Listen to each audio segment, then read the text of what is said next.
Alright, to start the snowblower, you can take an extension cord and plug it in right here. You're going to take the throttle lever and push it all the way up. The choke, turn it all the way to the right for full choke. Press the primer bulb a few times, and then you just press this button.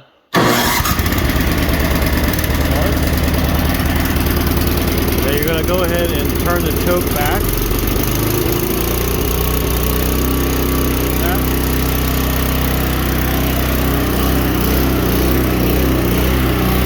Handle on this side, move it. I'm going to unplug it also.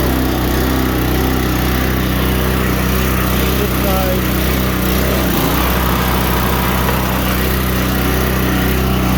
These are right here. This is your gear.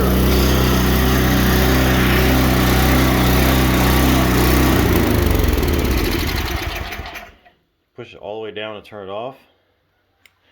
And yeah, this right here is the speeds of how fast it will move forward. And you have the reverse on this side. Right handle moves it, left handle turns on the actual snow blower.